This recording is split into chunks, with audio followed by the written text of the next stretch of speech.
And we continue with Chapter 8, Language in the Public Relations Domain. Make it easy for the audience to read or listen and to understand. 5 strategies are available for your use in accomplishing this task. 1. Pamper the short-term memory. 2. Use metaphors to provide additional context. 3. Use parallelism. 4. Include a structure that will serve as index. 5. For spoken language, provide written backup. The first one, pamper the short-term memory. More than 20 years ago, George Miller proved that the human short-term memory, also called working memory, has a limited capacity which can be stated with reasonable precision. It is 7 plus or minus 2. Your sensory systems take in units of information and combine them into chunks for processing. Your short-term memory can handle 5 to 9 of those chunks at a time. Less than 5 chunks are very easy to remember. More than 9 chunks means that some of the information is going to be lost. Not because it isn't transferred to long-term memory.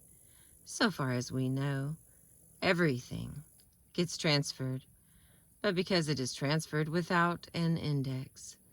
It's there, all right, but you can't get at it except by accident. Advertisers, marketers and packagers and product promoters are the only American professionals who make constant use of valid psycholinguistic information, and they are very careful indeed to use Miller's magical number 7 plus or minus 2.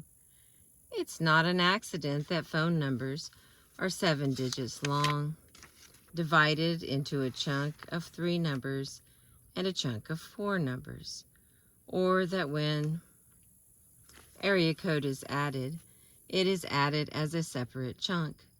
Your short-term memory can manage pretty well with 501-112-3479. It would have a terrible time hanging on to 5011233479. When the post office decided to introduce zip codes, it made them 5 digits long. When it decided to add 4 more digits to the codes, pushing the limits of short-term memory, it was careful to package that as 5 digits plus 4 digits, with a dash to mark off the chunks, rather than as a 9-digit sequence. If you construct your sentences in such a way that you overburden the capacity of the short-term memory, people cannot understand you. In speech, another sentence will come along while they are still trying to figure out the preceding one, and they will soon fall hopelessly behind. In written language, which must be read at 200 words per minute to coordinate the speed of the visual system with the speed of language processing in the brain, the badly constructed sentences will slow readers down below that minimum speed, and they will soon be hopelessly lost. Now, this does not mean that your sentence must all be short. Oh, wait a minute. Now, this does not mean that your sentences must all be less than 10 words long. It means that any sequence the short-term memory has to hang on to while more language is still coming in must be less than 10 words long. Consider this sentence: that the stock market crash of October 1987 was not the first step in a major depression surprised many economists. That sentence is hard to process, thus hard to understand and to remember. The reason it's hard is that its subject is 17 words long. When we read a sentence, the first thing we do is find the verb, and then we assign roles to the other pieces of the sentence in terms of their relationship with the verb. Reading, John sold the stocks on Wednesday. We first locate sold, and then assign John the role of doer, the stocks the role of object, and Wednesday the role of time. When you read the example sentence about the stock market crash, you have to hold that entire subject, that the stock market crash of October 1987 was not the first step in a major depression, until you get to the verb surprised. That overburdens the short-term memory. There is a better way to do this, like this.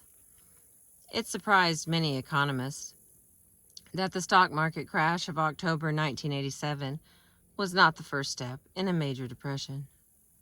Now the verb is right up front in the sentence. The revised sentence is actually one word longer than the original, but it is vastly easier to understand and remember. The same problem occurs in all of the examples below, in which access to the all-important verb is delayed by a sentence element more than 9 words long. 1. The product that was designed by the marketing division prior to the arrival of the new CEO in early April sold better in the Northeast than had been anticipated. 2. The results of the survey, although everyone knows that they must be viewed with a certain skepticism and that no poll is ever completely reliable, indicated that smart investors should put their money into maglevs immediately. Number 3. I am here today to introduce a man who, after overcoming almost inconceivable obstacles, none of which had ever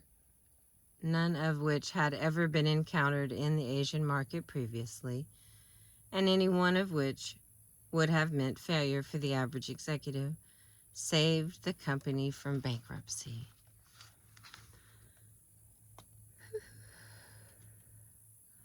Long and cumbersome sentences can be handled more easily in written than in spoken language, because readers can go back over the sequence as many times as may be necessary to determine what you mean. But they have to want to do that. Great writers know many clever ways to put their sentences together so that lots of words are packed into a single chunk.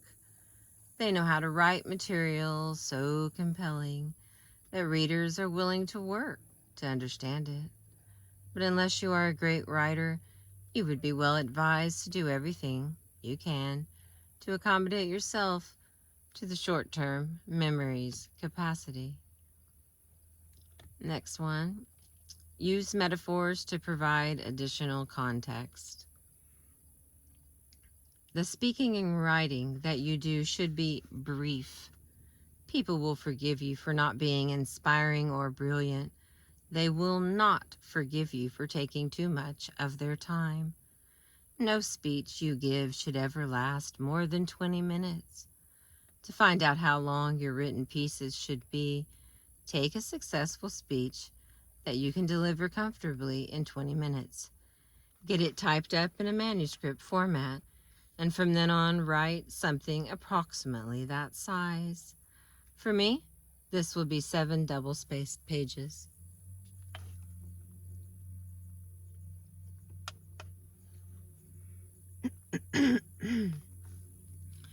If you are involved in presentations that must go beyond those time limits, for example, if you are leading a seminar or a workshop, divide the extensive material into two sections,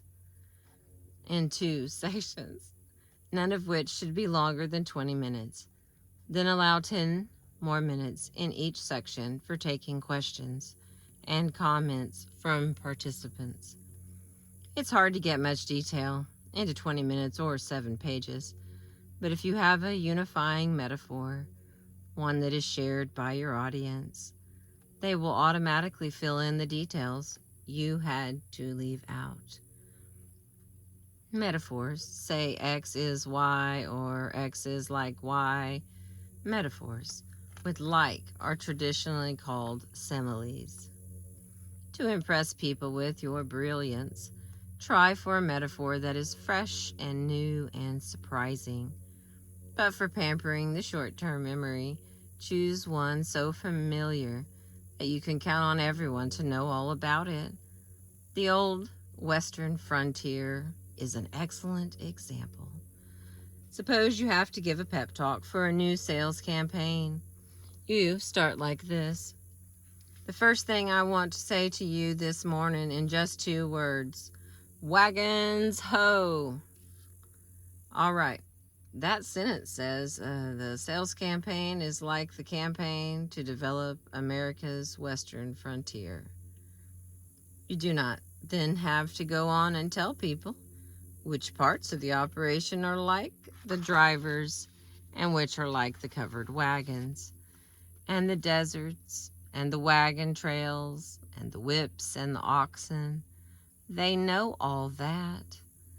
The entire schema for the trek west in covered wagons is nicely stored and indexed in their long-term memory and is readily available to you at all times as a set of pigeonholes for sorting and indexing new material. This not Wait a minute.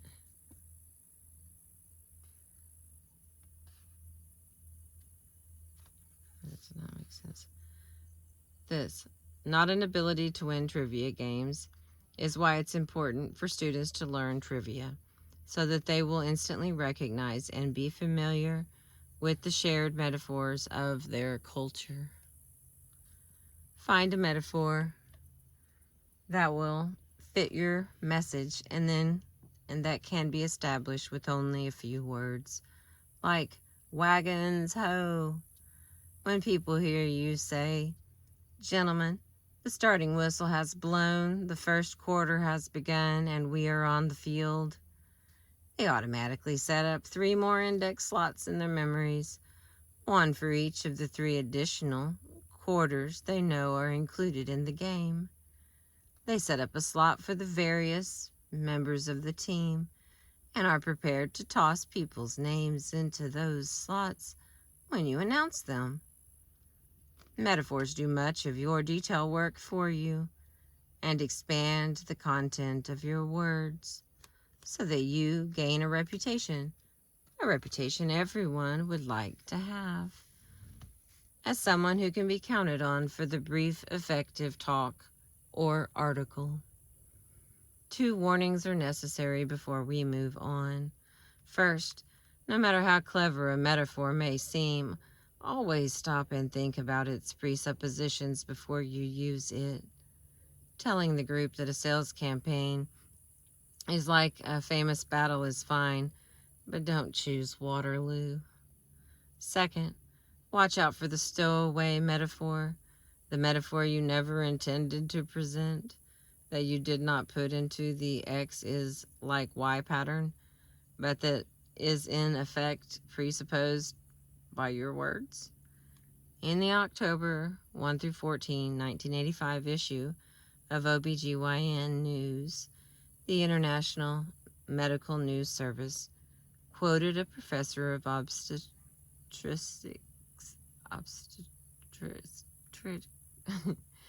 and gynecology as follows: a formula for setting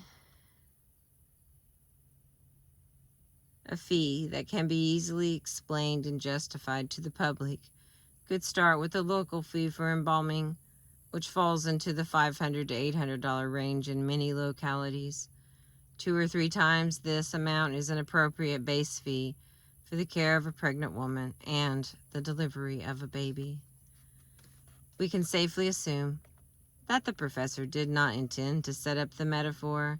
Taking care of a pregnant woman and delivering her baby is like taking care of a corpse and embalming it. But the corpse, and the coffin, and the hearse, and the embalming fluid, and the mortician are all stowaways here. And they match up most elegantly, and they match up most elegantly point for point with a pregnant woman, and the delivery table, and the ambulance, and the intravenous fluids, and the physician. The professor has made a considerable fool of himself in print, and his words have indeed come back to haunt him. His editors have in this case either made no effort to save him, or failed to notice the danger. We can only hope that physicians around the country are not following this advice and saying to their patients, "Certainly, Miss Jones, I'd be happy to explain why I charge $2,000 for prenatal care and delivery. $2,000 is exactly 4 times as much as it costs to embalm a corpse here in Happy Town." A stowaway metaphor is one of the quick roads to notoriety instead of celebrity. You cannot always count on the people who pick up your blunder to be as merciful as I have been and leave your name out of the story. In fact, the more important and successful you are, the more certain you can be that your name will be mentioned, along with details about where you work and what your product or service is. Have someone whose judgment you trust go over your speech or article and make certain nothing like an embalmed corpse is lurking in it anywhere. We will return to the subject of metaphors in more detail in Chapter 10. Use parallelism. Parallelism is a device for making sequences of language syntonic, for making them match one another, in the same way that mentioning one element of a metaphor prepares your audience to read or hear excuse me, about the rest of its parts. Parallelism helps people anticipate what is coming next and reduces the memory burden. When John F. Kennedy said, "Ask not what your country can do for you, ask what you can do for your country," that was parallelism. He could have said, "Don't ask what your country can do for you, find out how you can be of service to your nation." He and his speechwriters knew better. And after he had used that structure once, he could be sure that each time he said, "Ask not X," the audience would be prepared to hear, "Ask Y." Oliver North used the famous, "the good, the bad, and the ugly."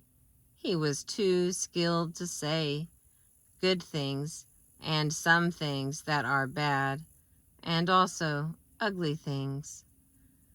People worry far too much about the need for variety in their public language. You only need variety if you talk or write too long. Otherwise, it's difficult to overdo parallelism.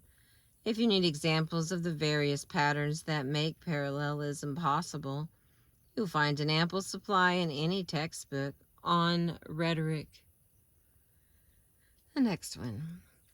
Include a structure that will serve as index. Excuse me. At the beginning of your speech or article, say, "I'm going to discuss 4 points. First," this prepares people to anticipate 3 more points. Then, as you say second, and third, and fourth, they know where you are in your argument and what pieces should be stored together in their memory. As you go along, use transitional words and phrases that help establish the indexes for the material you want remembered, such as therefore and as a result, or the less formal so and in addition, also, and which brings me to my next point. At the end, unless the item is so short that it would be ridiculous to do so, sum up.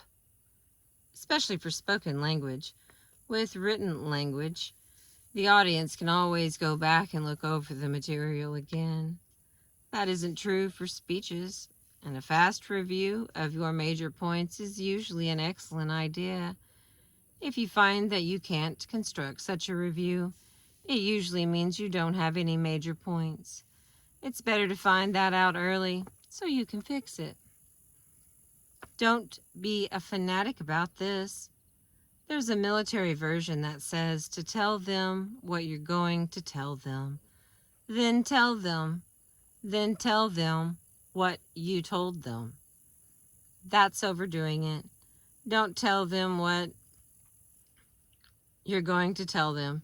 Just tell them how many indexes they should set up in memory so that it's easier for them to sort the information and store it as they listen or read. That's not talking down or writing down. It's courtesy and linguistic competence.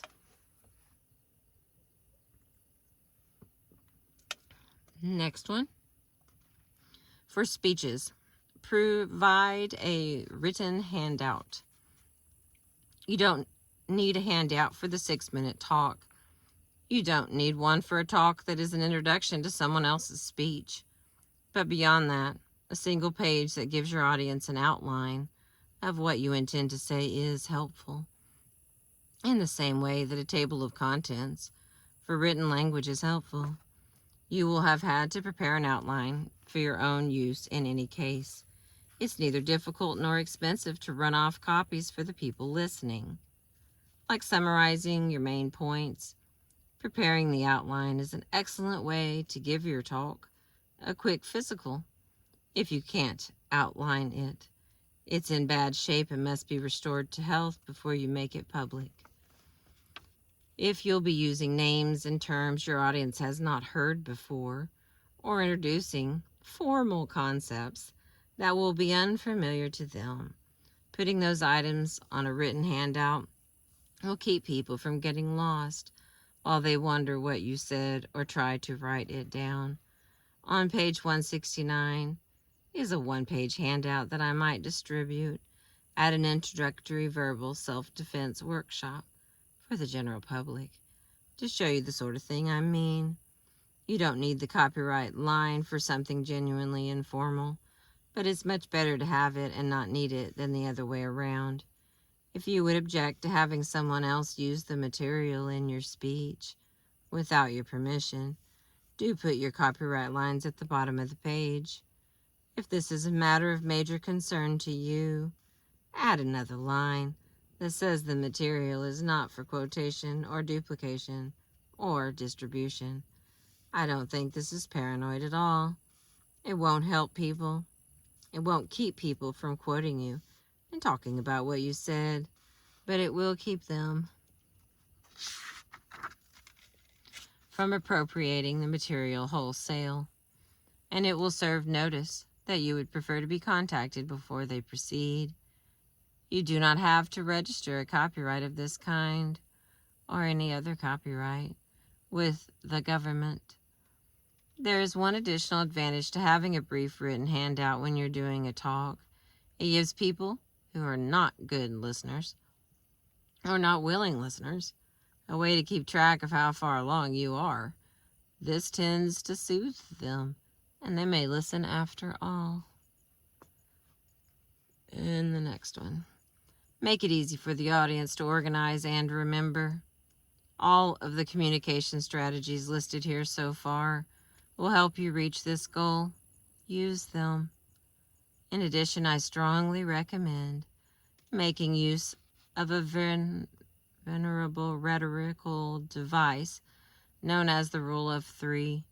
Here's an example from the opening paragraph of an article titled, "The Torch is Passed," from Time Magazine, August 22, 1988, by Lawrence I. Barrett.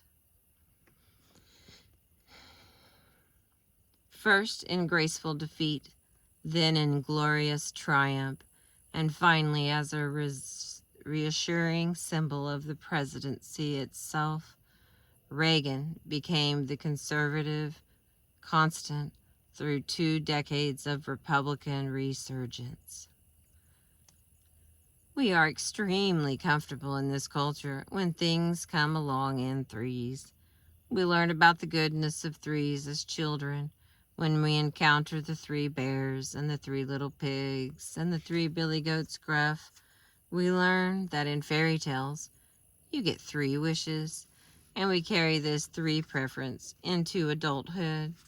We like 4 things: to have a beginning, a middle, and an end. We know you get 3 strikes before you are out.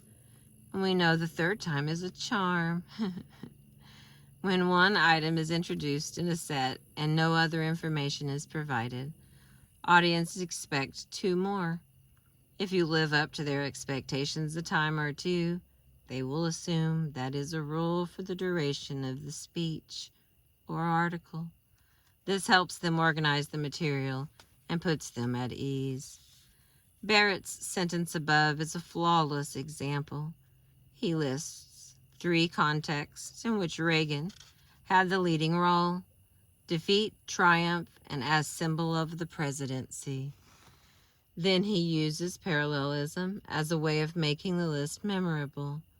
In graceful defeat, in glorious triumph, as a reassuring symbol. He goes on to repeat the same structure of 1 modifier plus 1 noun in conservative constant and Republican resurgence. It's not too much. On the contrary, it works extremely well.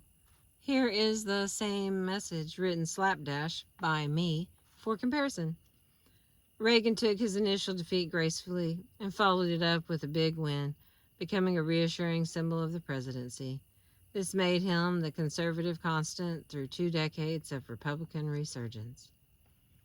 When you set up your outline, use the rule of 3. The outline below is considered old-fashioned, but I use it without exception and recommend it without reservation. It has never failed me. It's an introduction, a main body of piece, the first point or example, second point or example, third point or example, and the conclusion.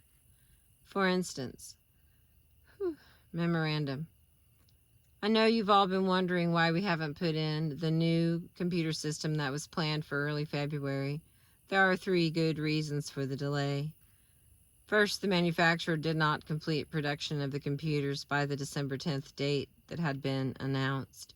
Second, the unexpected increase in our sales in January convinced us that we needed a more elaborate software package than we had ordered originally, and clearing that up took time.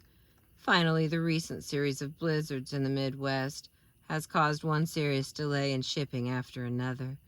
Fortunately, all these problems now seem to be solved, and I am able to announce with confidence that you will have your new computers within the next 10 days. JT. If you find yourself with some other number of points or arguments or examples instead of 3, try reworking them. Usually there is one that you can divide into 2, or there are 2 that you can combine. A large number should be divided into 3 sets. For example, the 4 arguments about cost, the 2 arguments about location, and the 3 arguments about delivery dates. What about all the admonitions to keep your writing lean? Pard to every non-essential word.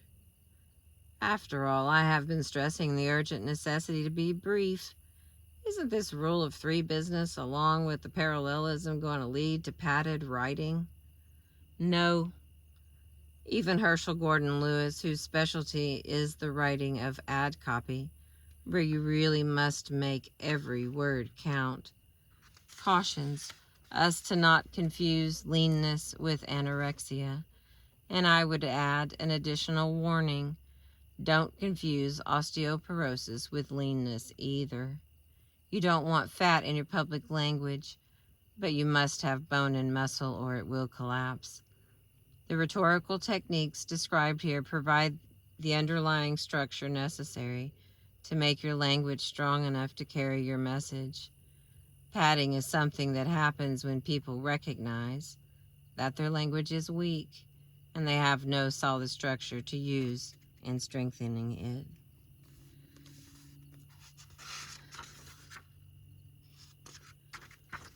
Well, I'm going to stop there. The next one is making it easy for the audience to be persuaded. We're on page 172 from the book Success with the Gentle Art of Verbal Self-Defense by Suzette Haden Elgin. Thank you for catching the sunset with me.